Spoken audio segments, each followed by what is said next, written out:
Welcome to the channel Easy English by Kapil. Don't forget to share and subscribe. Hello guys, this is Kapil and you are watching Easy English by Kapil channel. और आप लोगों का एक बार और दिल से मैं स्वागत करता हूं। इस बार मैं लाया हूं आप लोगों के लिए स्पेशली मेरे क्लासेस 12th के बच्चे जो आरबीएसई बोर्ड की इस साल परीक्षा देंगे या वो परीक्षा देने वाले हैं, उन लोगों के लिए इंग्लिश विषय में थोड़ी जानकारी। और इंग्लिश विषय में जानकारी इस प्रकार है कि हमें सबसे पहले हर सब्जेक्ट का सिलेबस या उसका बोर्ड का पेपर पैटर्न जानना बहुत जरूरी होता है। तो आज का हमारा मुद्दा इसी विषय पर होगा कि आखिर ऐसा क्या हम लोग करें कि 12th बोर्ड के अंदर जो इंग्लिश पेपर आने वाला है या इंग्लिश का जो सिलेबस है, इस साल बोर्ड ने क्या क्या चीजें परिवर्तन की है, क्या क्या चीजें सेम रखी है, कैसा बोर्ड का पेपर पैटर्न होगा, कैसे क्वेश्चंस इसके अंदर आएंगे, इन सारी बातों की जानकारी मैं आपको इस वीडियो में बताने वाला हूं। बिफोर स्टार्ट, अगर आप लोगों ने इस चैनल को सब्सक्राइब नहीं किया हो तो आप इसको सब्सक्राइब जरूर करें, क्योंकि इसके अंदर आने वाले वीडियोस ऐसे होंगे जो हो सकता है आपके लिए, आपके छोटे भाई बहनों के लिए बहुत ही इंपॉर्टेंट रोल प्ले करें। क्योंकि एग्जाम्स की जो पॉइंट ऑफ व्यू के हिसाब से कुछ खास गहन एनालिसिस के साथ में मैंने इसको बनाया है, ताकि बच्चे इसको देखें और उनको सारी वास्तविकता पता चले कि हम लोग कैसे अपनी तैयारी करें बोर्ड एग्जाम्स को लेकर के। हमारा यहाँ का टॉपिक सिर्फ इंग्लिश सब्जेक्ट का होगा, इंग्लिश लैंग्वेज का होगा, कि कैसे हमें इंग्लिश सब्जेक्ट के अंदर हमें जो है बेस्ट करना है। अगर आप लोगों ने इस चैनल को सब्सक्राइब नहीं किया है तो सब्सक्राइब कर लीजिएगा, क्योंकि ये चैनल आप लोगों को बहुत कुछ देने वाला है। हो सकता है चैनल आपके काम का हो, आपके छोटे भाई बहनों के लिए काम का हो, इंग्लिश सब्जेक्ट को लेकर के, चाहे क्लासेस 10th का बच्चा हो या 12th का हो, किसी की भी लिए हो। इवन इंग्लिश स्पोकन की भी बात मैं यहाँ पर हमेशा करता हूँ और आगे भी करता रहूंगा अपने आने वाले वीडियोस के अंदर। तो मैं चाहूंगा कि आप सभी जो भी इस वीडियोस को देख रहे हैं, इस चैनल को देख रहे हैं, उसको सब्सक्राइब करें और बेल आइकन प्रेस कर दें, ताकि आने वाली हर वीडियो का नोटिफिकेशन आपको मिलता रहे और आपको डेफिनेटली इसको एंजॉय करो। और अगर कुछ आप लोगों को सजेशन है, अगर आप लोग कुछ कहना चाहते हैं तो आप कमेंट बॉक्स में अपना सजेशन या अपनी कोई भी बात मुझ तक शेयर कर सकते हैं। देखिए, classes 12th board syllabus and paper pattern. Board ने आपके सिलेबस को 3 भागों में बांटा है, 3 पार्ट्स में।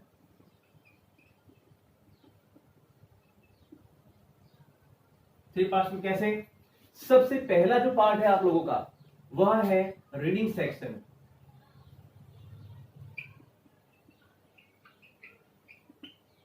उसके बाद आपका दूसरा जो पार्ट है वह आपका है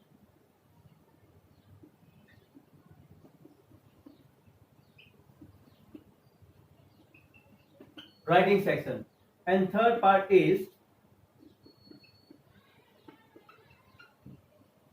टेक्स्ट बुक। तीनों पार्ट्स के जो मार्क्स डिस्ट्रीब्यूशन बता देता हूं मैं आप लोगों को। Reading section will be here of 15 marks, writing section will be 25 marks, and text book section will be here 40 marks. Total 80 marks का आपका बोर्ड का पेपर आता है, जिसमें बोर्ड के सिलेबस में आपको 3 पार्ट्स में दिए गए हैं। अगर मैं टेक्स्ट बुक की बात करूं तो टेक्स्ट बुक में आप लोगों के जो कोर्स में अवेलेबल है होगी, वो होगा आपके एक तो रेनबो, और दूसरी बुक आपकी होगी पनोरमा। रेनबो आपकी मेन बुक है जो कि 25 मार्क्स की होगी, और पनोरमा जो है आपके 15 मार्क्स की बुक होगी। अब ये आपका एक शॉर्ट में बोर्ड का सिलेबस है। अब हम बढ़ते हैं आपके बोर्ड के पेपर पैटर्न की तरफ कि कौन से अंक, कितने अंकों के सवाल किस पोर्शन से पूछे जाते हैं। देखिए, बोर्ड का पेपर 80 अंक का होगा, ये तो हमने बात सुन ली। 20 नंबर के आपके सेशनल मार्क्स यानी शतरंक आपके बोर्ड में भेजे जाते हैं। अभी 80 नंबर का जो मार्क्स डिस्ट्रीब्यूशन है, इसमें प्रत्येक चीज का नंबर निर्धारित है। एनसीईआरटी ने तय कर रखा है कि आप कितने नंबर के क्वेश्चंस किस भाग से पूछेंगे। जो भी एग्जामिनर बोर्ड का पेपर बनाएगा वो इसी पैटर्न को ध्यान में रख करके अपना पेपर बनाता है। तो मैं आपको बता देता हूं कि हम जो 80 नंबर की बात कर रहे हैं, उसमें पहला जो सेक्शन आपका रीडिंग सेक्शन है वो 15 मार्क्स का आता है। अभी 15 मार्क्स कैसे इसका मार्क्स डिस्ट्रीब्यूशन होता है वो देखिए। इस रीडिंग सेक्शन में 2 पैसेज आपके पूछे जाते हैं, दोनों पैसेज आपके अनसीन पैसेज होते हैं। अनसीन पैसेज के अंदर पैसेज फर्स्ट जो होता है, वो पैसेज फर्स्ट आपके 9 मार्क्स का पूछा जाता है, 9 मार्क्स का। अब 9 मार्क्स भी ये भी डिसाइडेड होते हैं कि 9 मार्क्स में क्वेश्चंस कैसे आते हैं। ये क्वेश्चन इस प्रकार से आएंगे कि क्वेश्चन नंबर 1 to 6 जो होगा उसमें सीधे आपके क्वेश्चंस एंड आंसर पूछे जाते हैं बोर्ड के अंदर। उसके बाद क्वेश्चन नंबर 7, 8 और 9, ये तीन जो क्वेश्चंस होते हैं लास्ट वाले 7, 8 और 9, इसके अंदर ये क्वेश्चंस बेस्ड होंगे वोकैब्युलरी बेस्ड। यहां पर आपको वोकैब्युलरी से संबंधित आपको क्वेश्चंस पूछे जाते हैं। इसमें कैसे क्वेश्चंस पूछे जाते हैं, जैसे कि आपके 7वें, 8वें, 9वें का जो क्वेश्चंस होगा उसमें आपको फ्रेज दिया जाता है। फ्रेज का मतलब क्या हुआ, एक लंबी सी लाइन होगी, आपको उस लाइन का मीनिंग समझना पड़ेगा। उसके बाद में कहा जाएगा find out the words from the passage, यानी आपको इस लाइन में दिया हुआ जो भी अर्थ है वो एक वर्ड आपको दिए गए पैसेज में ढूंढ करके लिखना पड़ेगा। ऐसे आपको 3 क्वेश्चंस को फेस करना पड़ेगा। अक्सर बच्चे इस क्वेश्चंस में मार खा जाते हैं। अगर पेपर बहुत इजी है, सिंपल फ्रेज पूछा गया है, तब बच्चे कर लेते हैं, अदरवाइज कई बच्चे यहां पर अपने 3 अंकों का लॉस कर लेते हैं। फिर भी मैं आपको कहता हूं कि बोर्ड के अंदर मॉडरेट लेवल तक के पैसेज पूछे जाते हैं ताकि हर बच्चा उसको पढ़ ले, समझ ले और इन तीनों प्रश्नों का भी उत्तर दे दे। ये पैसेज फर्स्ट की कहानी। अब अपन चलते हैं पैसेज सेकंड की बात को। देखिए पैसेज सेकंड 15 में से आपके 9 मार्क्स जा चुके हैं, रिमेनिंग 6 मार्क्स। तो यानी कि ये पैसेज आपका 6 मार्क्स का होगा, 6 मार्क्स का होगा पैसेज सेकंड। 6 मार्क्स के अंदर फिक्स रहता है यहां पर भी कि इस पैसेज सेकंड में आपको 2 क्वेश्चंस पूछे जाते हैं। 2 क्वेश्चन पूछे जाते हैं, जिसमें क्या होगा, फर्स्ट क्वेश्चन जो होता है आपका, यानी क्वेश्चन नंबर जो फर्स्ट होगा वो आपका 4 मार्क्स का इसमें आता है, एंड क्वेश्चन सेकंड जो होगा पैसेज 2 का वो होगा आपके 2 मार्क्स का। अब इस क्वेश्चन फर्स्ट और सेकंड के अंदर क्या होता है बता देता हूं। क्वेश्चन फर्स्ट सेकंड पैसेज का क्वेश्चन फर्स्ट के अंदर आपको पूछा जाएगा नोट्स मेकिंग के बारे में।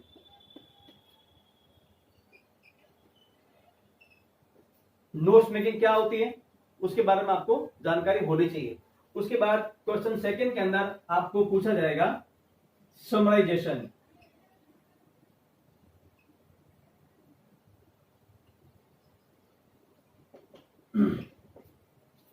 सारांशीकरण जिसको अपन कहते हैं, एब्रीविएशन भी कहते हैं इसको अपन, ताकि जो पैसेज आपने पढ़ा है उस पैसेज को पढ़ करके आपको जो है इसको समराइज करना है 1/3 पोर्शन के हिसाब से।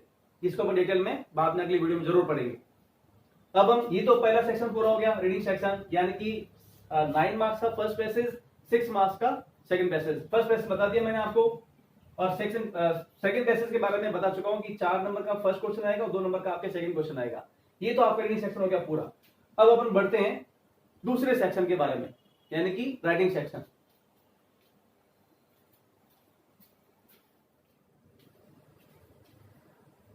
अब अपन चलते हैं राइटिंग सेक्शन की तरफ। राइटिंग सेक्शन आपके बोर्ड एग्जाम्स के अंदर आता है 25 मार्क्स का। अब 25 मार्क्स का डिस्ट्रीब्यूशन कैसे होता है मार्क्स का वो देखिए। राइटिंग सेक्शन में आपके 4 क्वेश्चंस पूछे जाते हैं,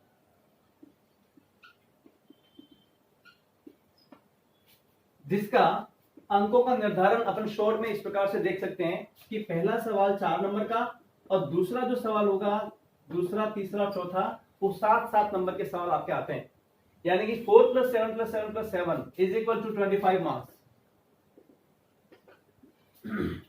अब फोर्थ जो क्वेश्चन है अपन इसके बारे में बता देते हैं कि आपका सेक्शन 2 यानी राइटिंग सेक्शन का जो क्वेश्चन आएगा बोर्ड के हिसाब से वह सवाल आएगा सवाल क्रमांक संख्या 3 पे पूछा जाता है।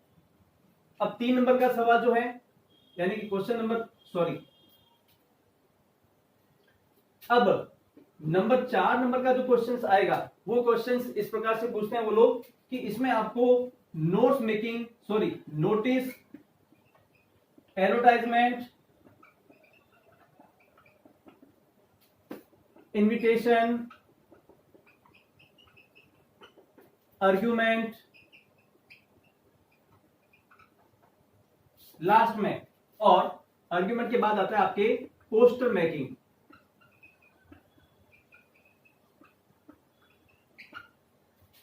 ओके, अब आपके इन पांचों टॉपिक के अंदर से, यानी कि notice, advertisement, invitation, argument and poster making के अंदर से आपको जो है कोई भी 2 सवाल आपके एग्जाम आएंगे, जो कि इनमें से 4 नंबर का, दोनों में से कोई भी सवाल करना होगा आपको।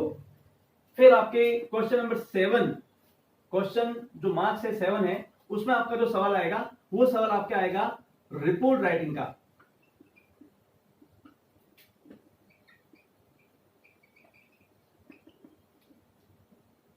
रिपोर्ट के बाद अगला सवाल जो आपके आता है वो आपके आता है लेटर राइटिंग का।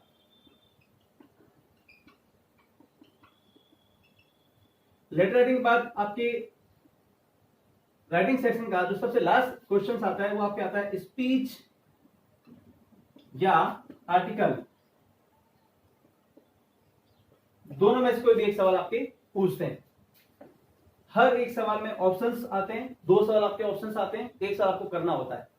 ये आपका राइटिंग सेक्शन का भाग पूरा हो गया, 25 नंबर का पोर्शन पूरा होगा। यानी कि अभी तक हमने 15 + 25 50% कोर्स तक हमने यहाँ पर सीख लिया है।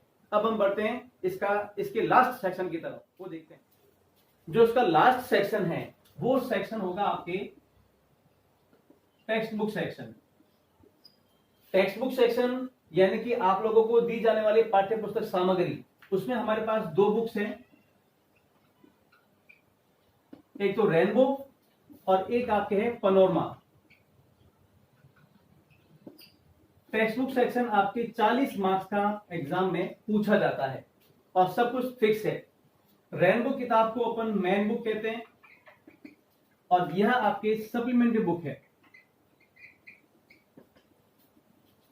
रेनबो किताब को भी, रेनबो जो बुक है वह आपके 25 नंबर की आती है बोर्ड एग्जाम्स के अंदर, और इसमें आपके आती है 15 नंबर की बुक्स पनोरमा।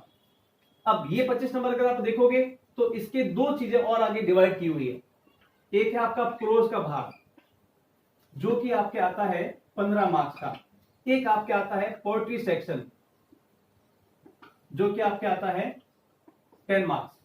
पोएट्री यहां पर 5 ही पढ़नी है आप लोगों को, ज्यादा नहीं पढ़नी, और प्रोज और पोएट्री दोनों मिलाकर के 25 नंबर के क्वेश्चंस आपके इस पनोरमा के, इस रेनबो किताब से आपके आते हैं। और यहां पर आपको सारे प्रोज पढ़ने हैं और सारे क्वेश्चंस 15 नंबर के क्वेश्चंस यहां पर आते हैं। अब इन क्वेश्चंस के अंदर भी हम लोग यूं समझते हैं कि प्रोज के अंदर, चाहे प्रोज रेनबो का भाग हो या प्रोज आपका पनोरमा का भाग हो, दोनों में नंबर ऑफ क्वेश्चंस और नंबर ऑफ वेटेज इक्वल रहता है। कैसे इक्वल रहता है? जैसे प्रोज के क्वेश्चंस 15 नंबर के हैं तो यहां पर आपके एक क्वेश्चन 7 नंबर का आता है, बाकी सारे जो क्वेश्चंस हैं वो आपके 2 नंबर के आते हैं, यानी कि 4 क्वेश्चंस आपके 2 नंबर के पूछते हैं। 4 2 8 और प्लस 7 15 नंबर हो गए। अब उसके बाद प्रोज के अंदर यहां पर भी सेम 7 नंबर का एक सवाल बड़ा और 2 × 4 नंबर के आपके छोटे सवाल आते हैं। कुल मिला के दोनों बुक्स में सवाल जो आपको आते हैं वो आते हैं 10। प्रोज के अंदर बता रहा हूं मैं, 4 छोटे सवाल इसमें, 4 छोटे सवाल इसमें, एक बड़ा सवाल इसमें, एक बड़ा सवाल इसमें। 10 क्वेश्चंस आपके प्रश्नोत्तर आपके आते हैं रेनबो के अंदर। और रही बात पोएट्री की, तो पोएट्री 10 नंबर की कैसे होगी? यहां पर आपको 4 नंबर का पूछा जाएगा, उसको बोलते हैं स्टेंजा, और 2 नंबर के आपके छोटे सवाल इस पोएट्री में से आपके आते हैं। तो 2 × 3 पोएट्री के सवाल और स्टेंजा आ गया 4 नंबर का, 10 और प्लस 15 25 नंबर रेनबो के अंदर से, और पनोरमा के अंदर भी आपके आ जाते हैं 2 सवाल, 2 नंबर के सवाल 4 और 7 नंबर के सवाल 1। हालांकि बड़े सवाल जितने भी आपके आते हैं 7 नंबर के, वो सवाल आपके अथवा में आपके पूछे जाते हैं। ये आपका बोर्ड का पूरा एक छोटा सा मैंने आपको बता दिया सिंपल तौर पर, बाहरी तौर पर, कि ये इसका एक जनरल मार्क्स डिस्ट्रीब्यूशन है। इसमें अभी तक इतने सालों में 8-9 साल से भी अधिक मुझे पढ़ाते हुए हो गए, इतने सालों में कभी भी इसका पैटर्न नहीं बदला गया। बुक्स भी बदल गई है ना, तो भी इसका बोर्ड का पैटर्न नहीं बदला है, इसी हिसाब से ही चल रहा है। और जो बच्चे इस पैटर्न को ध्यान में रख करके पढ़ते हैं तो उनको ज्यादा अच्छा समझ में आता है और ज्यादा अच्छा एग्जाम्स के अंदर कर पाते हैं। बोर्ड एग्जाम्स में इंग्लिश के अंदर अच्छे नंबर लाना कोई मुश्किल नहीं, इजी है अगर आप इस पैटर्न को फॉलो करके चलते हैं तो आज के लिए इतना ही। नेक्स्ट वीडियोस के अंदर मैं क्लासेस 10th का बोर्ड का पेपर पैटर्न लेकर के आऊंगा, तो आप लोग मेरे साथ जुड़े रहिए। इस चैनल को सब्सक्राइब नहीं किया है तो सब्सक्राइब कर लीजिएगा, ताकि आपके लिए या आपके छोटे भाई बहनों के लिए कोई दुविधा ना हो और इसका पूरा लाभ मिलता रहे। Thank you.